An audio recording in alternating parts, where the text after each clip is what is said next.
Hello.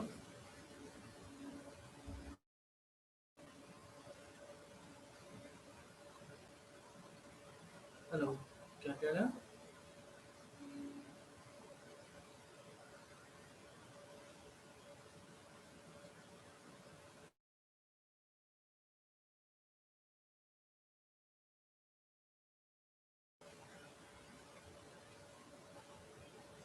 So now today's lecture we will be discussing about the behavioral modeling styles.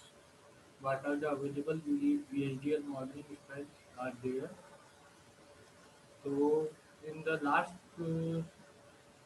lecture,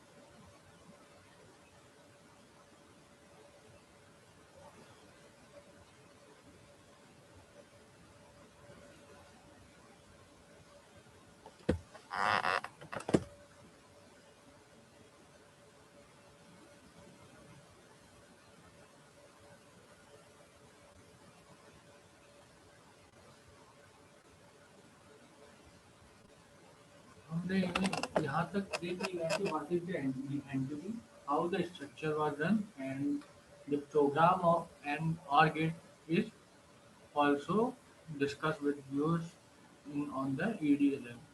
So now there are four types of modeling. Modeling meaning how can you write the BHDL code? How many types of? So first is structural modeling, second data flow modeling, third is behavioral, and the fourth one is mix of any all three or any combination which you like. So then we will start data flow modeling. It mm, it is a modeling. In data flow modeling you have to use the concurrent signals or concurrent statements. Concurrent meaning parallel, meaning ये है कि आपके पास में कोई भी ऐसा है जिसको आप पैरेलली या सिंगल एग्जीक्यूट कर सकते हैं और उसके आउटपुट का किसी और दूसरी जगह इनपुट पे इफेक्ट नहीं पड़ रहा है, where we will be using data flow model. अब बात करते हैं एक सेकंड। Is it Audible? आवाज सही है ना?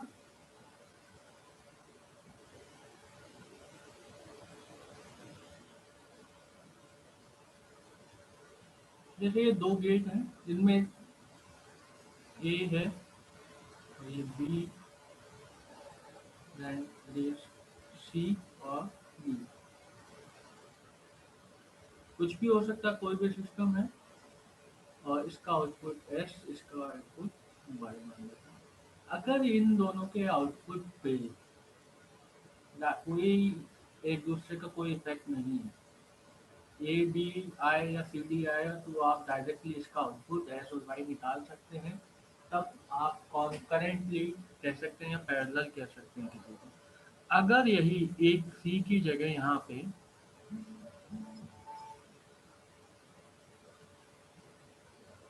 अगर यहाँ ये सी नहीं हो और यहाँ पे एस है, तो आप क्या करेंगे कि फिर आप इसको यूज नहीं कर सकते हैं। क्यों? क्योंकि ये एस की वैल्यू पे डिपेंड करेगा।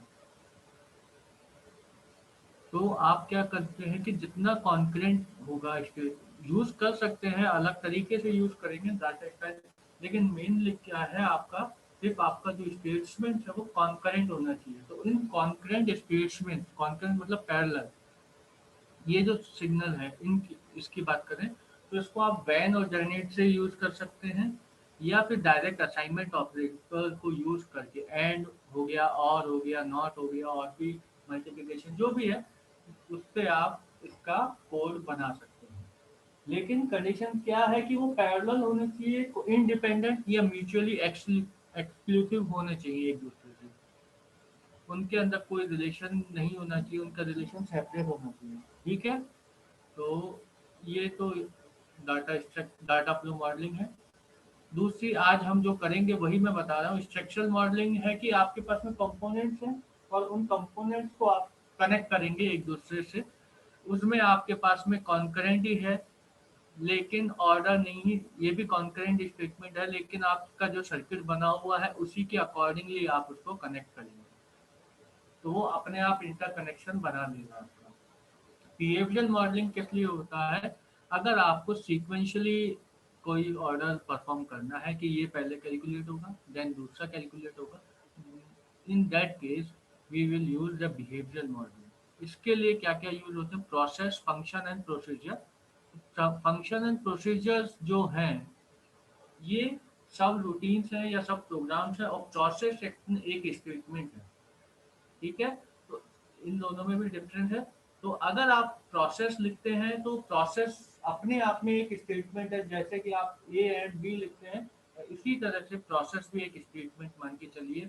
अगर आपने दो प्रोसेस लगाए हैं तो वो दोनों प्रोसेस एक साथ एग्जीक्यूट होंगे, ये नहीं कि पहले प्रोसेस वन एग्जीक्यूट होगा फिर प्रोसेस टू एग्जीक्यूट होगा। इसमें process one and process two both will be executed same time, but the statements in the process are executed sequentially. One, then second statement, then third statement, then the fourth statement. Are you getting? Process क्या है? आप एक statement मान के चलिए वो parallel ही execute होगा, लेकिन इस प्रोसेस के अंदर जो भी स्टेटमेंट होंगे वो सीक्वेंशियली एडमिट वो होंगे, क्या बोलते हैं, एग्जीक्यूट होंगे। ये रेडमी Y2 जो भी है उसको बोलिए कि अपना नाम लिखे। ठीक है, ये डाटा टाइप्स है। तो हम अभी देखेंगे कि होता क्या है एक्चुअल में।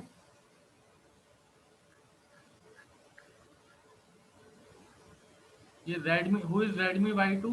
Change your name.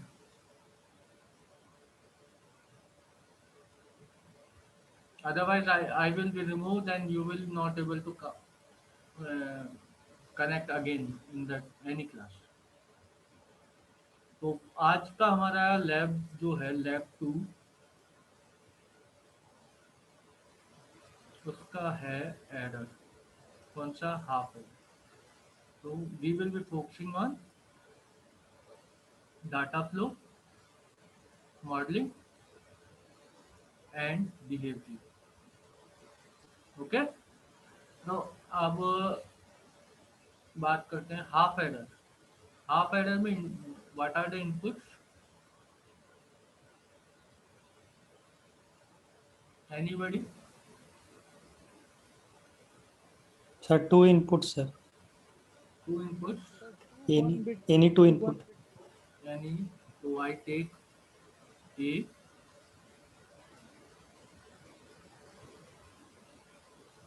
and B, okay, inputs, and the outputs are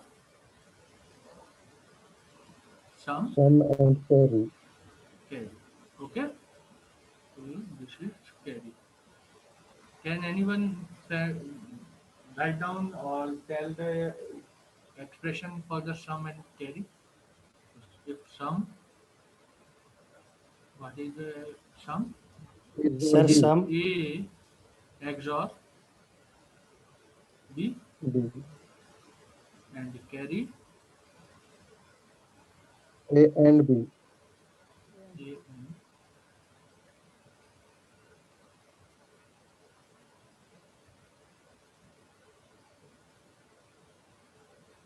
if we write these equation directly, then this type of the modeling or behavioral coding is called which one? Data flow, data flow modeling. Okay. If we check all the conditions of the truth table in the sequential order, then it is called the behavior. Fine. तो EDA को run करते हैं। ये जैसे sorry target में, तो ये एक हाफ हेडर का एग्जांपल है डाटा फ्लो मॉडलिंग। तो मैंने एंटिटी लिखी हाफ हेडर, आप लोगों ने इनपुट्स बताए ए एंड बी, मैंने इन टाइप स्टैंडर्ड लॉजिक लिखा, B in type standard logic, outputs carry and sum and half. तो ये जो मैंने पोर्शन लिखा है एंटिटी का, ये पोर्शन किसको डिफाइन करता है? ये पोर्शन जो एंटिटी है वो एंटिटी क्या है आपकी, ये। ओके, जो जिन्होंने लास्ट क्लास में नहीं किया होगा तो मैं उनको भी थोड़ा बहुत समझ में आ जाए तो इस हिसाब से, क्या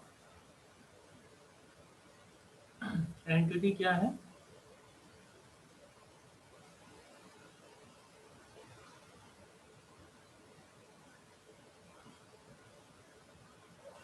एंटिटी है कि उसका हाफ एडर में इनपुट्स क्या है और आउटपुट्स क्या है। तो हमने एंटिटी डिक्लेयर कर दी है यहाँ पे। उसके बाद में जो आर्किटेक्चर लिखा RTL, इस RTL को मैं चेंज कर देता हूँ, नाम कुछ भी रखा जा सकता है, जरूरी नहीं RTL और डाटा फ्लो। इसको मैं डाटा फ्लो लिख देता हूँ। क्यों? क्योंकि आपको ये रहेगा कि ये किसका है, ये आर्किटेक्चर आपने किस हिसाब से बनाया।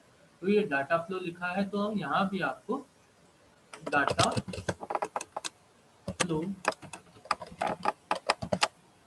डाटा फ्लो कीवर्ड नहीं है पहली चीज। ओके, तो ये हो गया आपका क्या, मैंने इसका आर्किटेक्चर बना दिया। अब यहाँ पे ये तो है इसकी हार्डवेयर लैंग्वेज या HDL लैंग्वेज जो हमने लिखी है। अब इसके बाद में ये है इसकी टेस्ट बेंच। तो टेस्ट बेंच क्या लिखा, एंटिटी लिखी टेस्ट बेंच, उसके अंदर उसका आर्किटेक्चर लिखा, और डिजाइन अंडर यूनिट क्या है, हाफ एडर, हाफ एडर को लिखा, उसका हमने ए और बी लिखा, कैरी लिखा, सम लिखा, ये हुआ। तो उसके बाद में सिग्नल्स लिखे, A in, B in, sum out, carry out, standard logic, half adder port map, A in को मैप किया ए से, बी इन को किया बी से, carry out, carry out carry से होगा, सम आउट सम आउट से होगा। अब बस आपको ये बात याद रखना है, अगर आप यहाँ पे इसको यूज कर रहे हैं, हाफ एडर को कोड मैप कर रहे हैं, तो उसी सीक्वेंस में होना चाहिए जिस सीक्वेंस में आपकी एंटिटी है। पहली चीज, इज इट क्लियर? जैसे ये कंपोनेंट्स है, कंपोनेंट में क्या लिखा है, ए बी कैरी और सम, तो उसी सीक्वेंस में वो आपके सीक्वेंस को लेगा कि ए इनको किससे मैप करेगा, ए से मैप करेगा, बी इनको मैप करेगा बी से, कैरी आउट को मैप करेगा कैरी से, और सम आउट को मैप करेगा सम वाले सिग्नल से। Is it clear? Sir sir हाँ, स्टैंडर्ड लॉजिक सर, वो उसका मतलब सर एक बार बता दीजिए फिर से। स्टैंडर्ड लॉजिक एक डाटा टाइप है, जैसे कि बिट होता है, आपने इंटीजर सुना होगा, सी लैंग्वेज जब पढ़ते हैं तो इंटीजर होता है, फ्लोटिंग होता है, इसी तरह से स्टैंडर्ड लॉजिक VHDL लैंग्वेज के लिए डाटा टाइप है। इसके अलावा भी होते हैं, बिट होता है, इंटीजर है।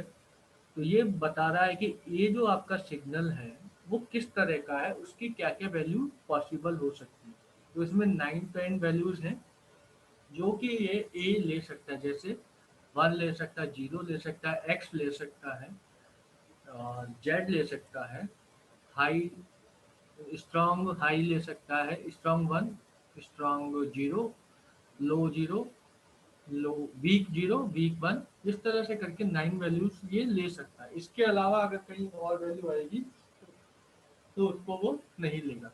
एक्चुअली क्या है, बिट में सिर्फ 2 ही वैल्यू होती है, लेकिन एक्चुअल अगर हम डिजिटल डिज़ाइन की बात करते हैं, डिजिटल सिग्नल जो डिजिटल इलेक्ट्रॉनिक्स की बात करेंगे, तो उसमें डोंट केयर भी होता है, उसमें आपका हाई इम्पीडेंस स्टेट भी होती है। उसके अलावा आपका क्या होता है, ये कई बार सिग्नल वन, हम उसको वन भी मानते हैं लेकिन वो प्रॉपर वन नहीं देता है, कि 4-3.5 वोल्ट, अगर 3.5 वोल्ट अगर आपका सिग्नल्स है तो उसको भी आप कई बार कंसिडर करते हैं कि हाँ लॉजिक वन है, लेकिन वो स्ट्रॉन्ग वन नहीं है। स्ट्रॉन्ग वन मतलब वन नहीं है, तो इसी तरह से आप उसको वन कंसिडर करते हो। वो जो भी पॉसिबल वैल्यूज हैं उसको इसमें कवर किया है, क्योंकि हमें हार्डवेयर डिजाइन करना है अल्टीमेटली। तो उसके लिए आपको 1-0 में नहीं कर सकते, जो उसकी एक्चुअल रिक्वायरमेंट है या एक्चुअली जो काम में लिया जाता है उसी को ये यूज किया गया। अब ये डाटा फ्लो मॉडलिंग लिखा, तो इसमें क्या है कि सम है और कैरी है, डायरेक्ट दोनों की इक्वेशन लिख दी, तो आपके ये डाटा फ्लो मॉडलिंग हो गई है। इसके अलावा आप इसको दूसरे तरीके से व्हेन सेलेक्ट का भी यूज़ कर सकते हैं, सेलेक्ट भी यूज़ कर सकते हैं, व्हेन का भी यूज़ कर सकते हैं। वो भी एक कॉन्करेंट और स्टेटमेंट है। तो उसमें उस क्या है कि आपको अगर इसकी इक्वेशन निकालने में तकलीफ हो रही है, इक्वेशन नहीं मिल रही है और आपको पता है कि ये कॉन्करेंट है, तो आप इसको उससे भी लिख सकते हैं कंडीशन जो बताते हुए कि अगर ये कंडीशन है तो आउटपुट ये होगा, अगर ये कंडीशन है तो आउटपुट ये होगा। तो यहाँ तक क्लियर है? अभी तक किसी को कुछ पूछना है?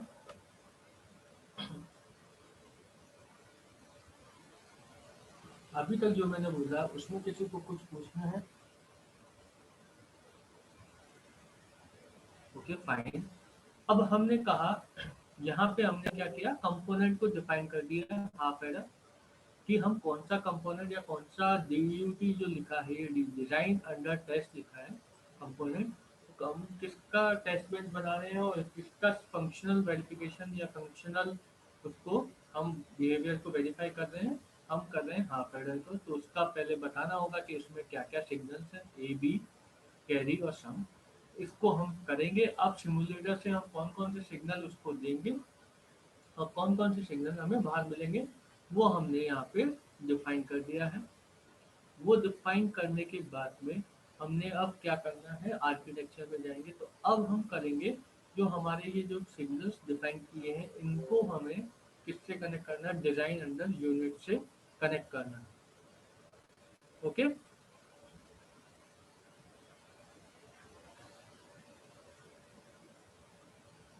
तो आपने ये किया कनेक्ट, ये आपने कनेक्शन कर दिया। अब उसके बाद में आप क्या करेंगे, आपको क्या करना है, अब चेक करना है। कैसे करेंगे, आप जितने भी पॉसिबल कॉम्बिनेशन हैं आप उसमें दीजिए और उसके कॉरस्पॉन्डिंग आप उसका आउटपुट चेक कीजिए। तो अगर ए इन 0 है और बी इन 0 है तो आपका सम क्या आएगा,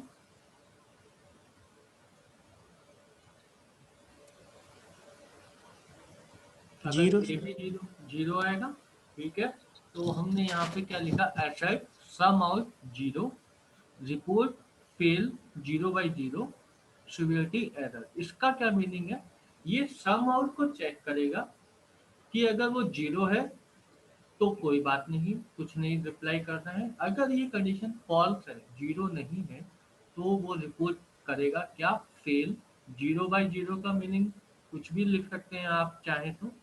इस यहाँ पे लिखने का मीनिंग ये है कि इनपुट, पहला इनपुट भी 0 था, दूसरा इनपुट भी 0 था, इस कंडीशन में ये फेल हुआ है और इसकी सिवियरिटी क्या है वो बताना है कि ये एक एरर है या एक वार्निंग है या एज ए एक्सेप्शन है, ये आप बता सकते हैं। ठीक है, सिमुलेशन के टाइम पे। उसके बाद में आपने ऐसे ही दिया ए इन 0, बी इन 1। उसके बाद में आपका आउटपुट क्या आना चाहिए सम का,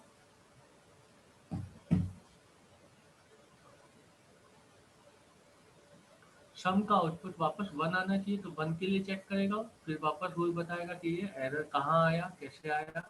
इसके बाद में आप इसको ये किया आपने, तो नेक्स्ट में क्या है, ये 0 है।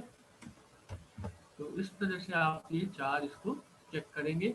अब इस ईडीए प्लेग्राउंड पे या ऑनलाइन प्लेटफॉर्म पे इसको रन कैसे करना है, तो सबसे पहले आप जब ये डिज़ाइन लिखेंगे तो आपको यहाँ पे सेलेक्ट करना है VHDL। पहले यहाँ पे सिस्टम वेरिलॉग या वेरिलॉग सेलेक्टेड रहता है बाय डिफॉल्ट, आप सीधे सर VHDL सेलेक्ट करेंगे। हाँ सर यहाँ हेलो, पे सर फेल 0/1 वो लिखा हुआ ना सर, उसका क्या मतलब, और सर 0/0 ये इसका कुछ भी मतलब क्या? आप अपनी तरफ से कुछ भी लिख सकते हैं। इसका वैसे मीनिंग ये है कि A 0 है और B 1 है, इस कंडीशन में ये फेल हुआ है, इनपुट की इस कंडीशन के लिए फेल हुआ है। समझ ओके गए, सर। Yes sir. इनपुट की ए ए ए 0 था, B 1 था, इस कंडीशन में आपका आउटपुट गलत आया। ठीक है, सर और सही रहेगा तो कुछ नहीं आएगा मैसेज। सही रहेगा तो आपको कुछ नहीं दिखाएगा।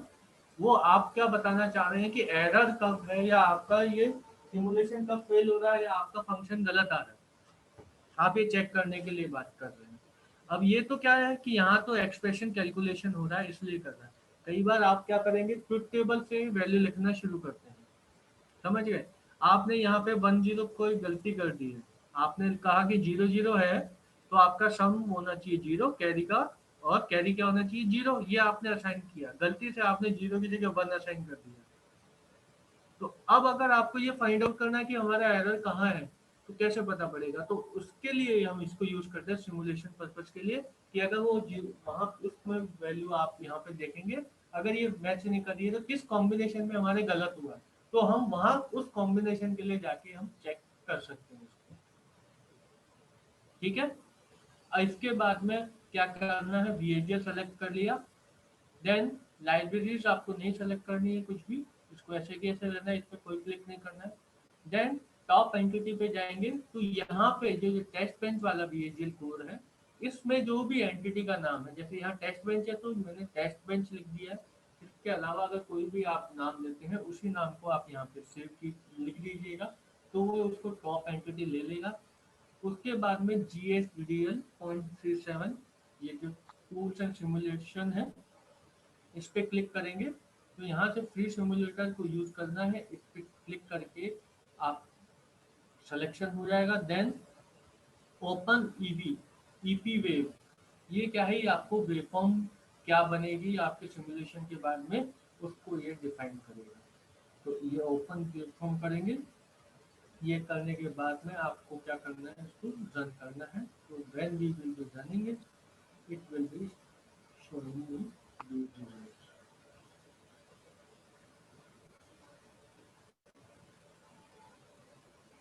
Is it clear?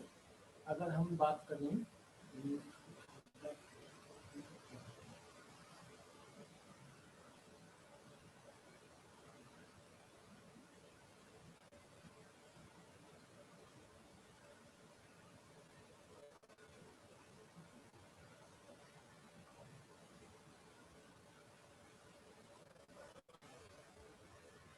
तो ये देखिए आप क्या है, मैंने क्या कहा था 1 नैनो सेकेंड तक वो आउटपुट मेंटेन रहना चाहिए, तो 1 नैनो सेकेंड यहाँ से खत्म हो रहा है, फिर सेकेंड नैनो सेकेंड यहाँ, उसके बाद में था तो ये 4।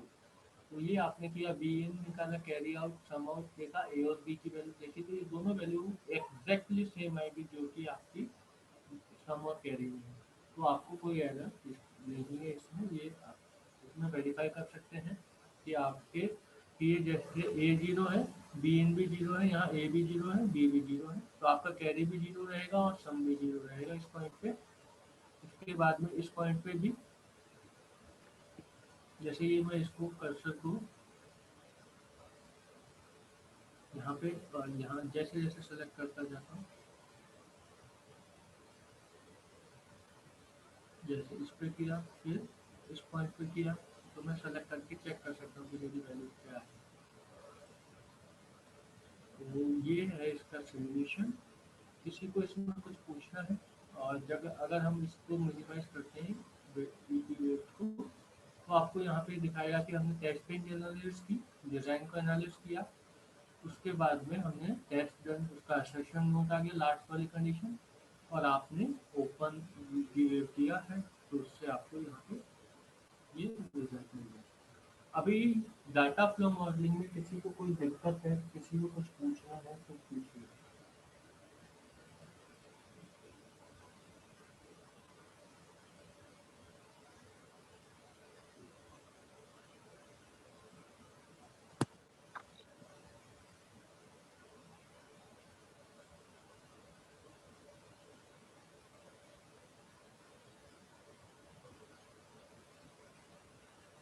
पूछना है किसी को?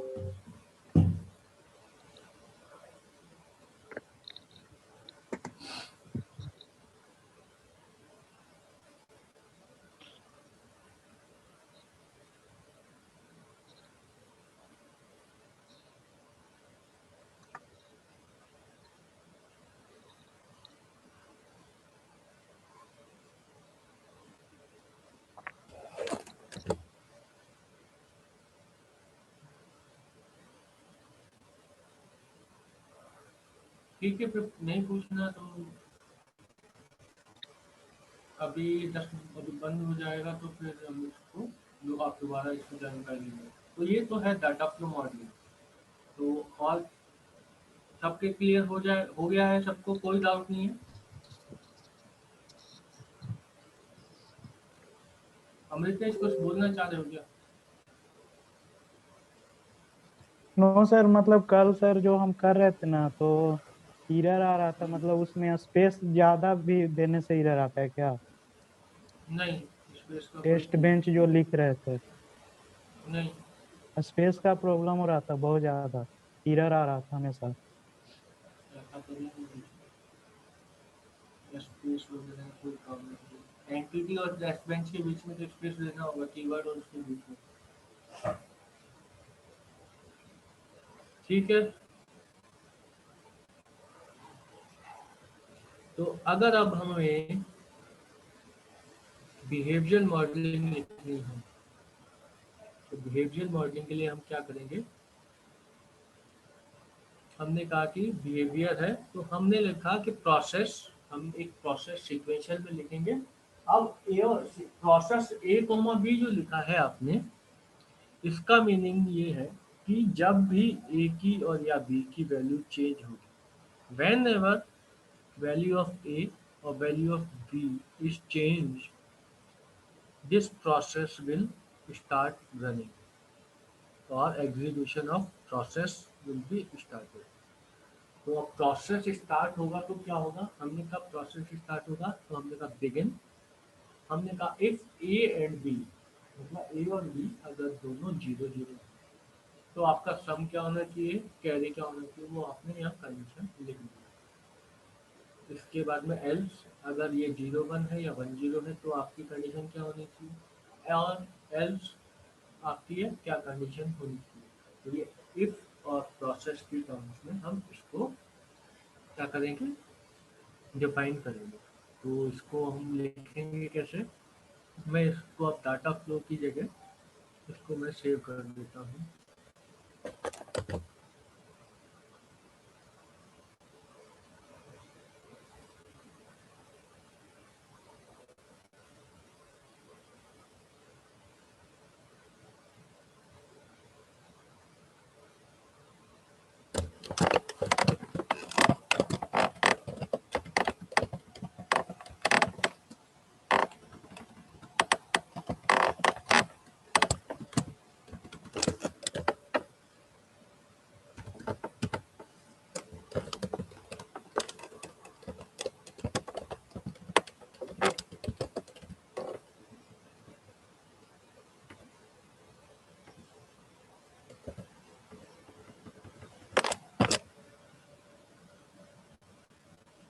तो ये हो गया आपका डाटा फ्लो। अब इसको मैंने BH कर देता हूँ इसको।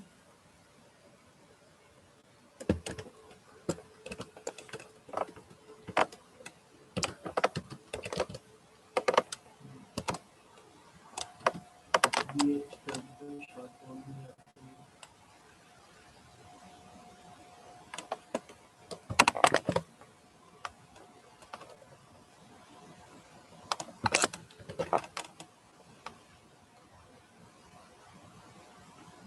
हम इसके टेस्ट बेंच में कोई चेंजेस नहीं करेंगे, डायरेक्ट सिर्फ हम डिजाइनिंग में चेंज कर रहे हैं। अब हमने क्या किया, बिहेवियर मॉडलिंग कर दी है, आपने इसका आर्किटेक्चर बता दिया है, तो आर्किटेक्चर शुरू कर दिया है। तो अब इसको आप डिफाइन, आर्किटेक्चर को कैसे डिफाइन करेंगे? सबसे पहले लिखेंगे प्रोसेस,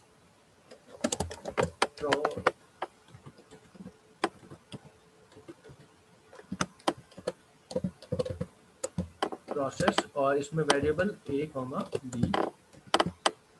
ठीक है, अब प्रोसेस भी बिगिन होगा तो बिगिन, बिगिन लिखा। अब हम क्या लिखेंगे, if A and B equal to,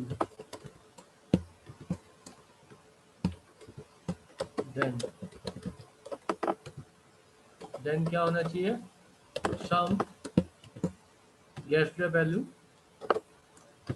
0 and carry get the value.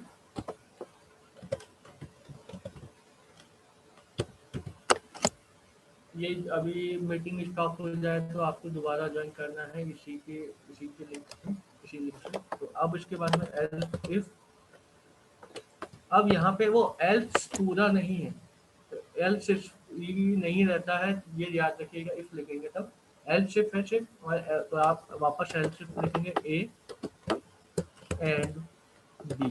ये एंड इसलिए लिख रहा हूँ कि ए और इस बी की वैल्यू क्या क्या हो सकती है।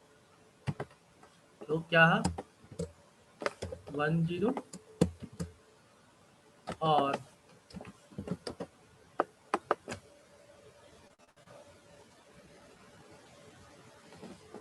ए एंड बी इक्वल टू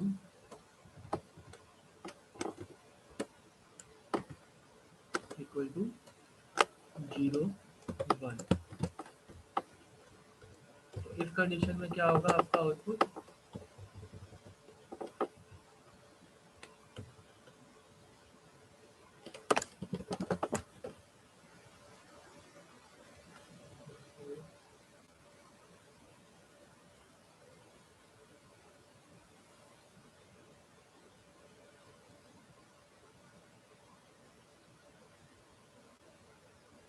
अभी इसको नेक्स्ट सेक्शन में ही लिखूंगा। तो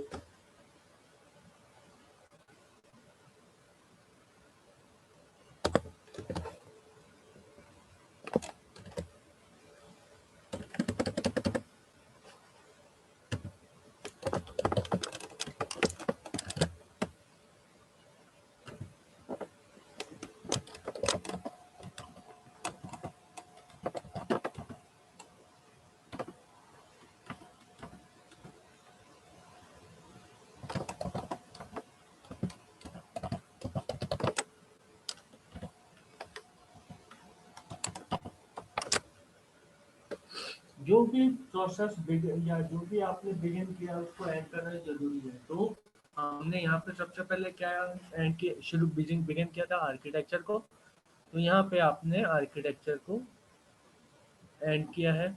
यहाँ पे आपने प्रोसेस को किया, तो यहाँ पे मैंने प्रोसेस को एंड किया है। यहाँ पे इफ क्या हुआ है तो फिर उसको एंड इफ भी आपको करना पड़ेगा। तो मतलब जिसको आपने शुरू किया है उसी को आपको एंड भी करना पड़ेगा, बताना पड़ेगा कि आपकी कौन कहाँ जाके कंडीशन खत्म हो गई। तो ये कोड मैंने सही लिखा है या गलती है इसमें, देख लेते हैं।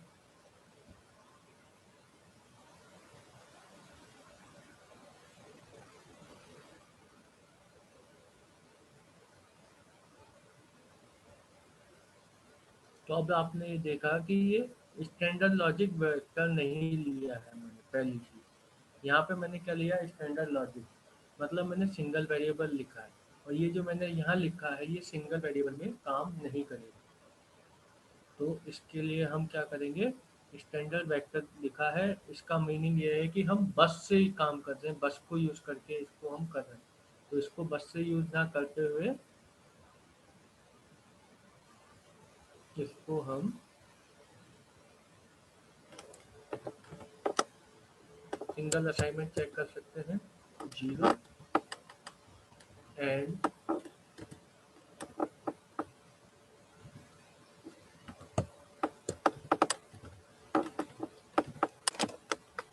इसी तरह से सेम इसको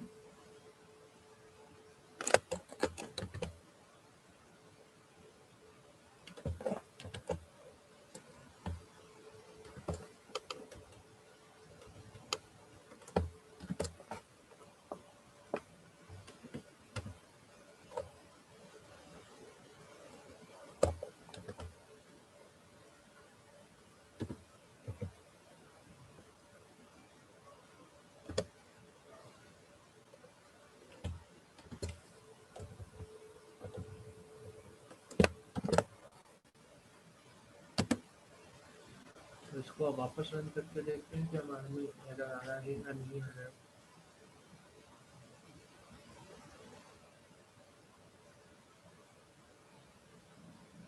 ओके सॉरी, यहाँ पे मैंने 1 लिखा है।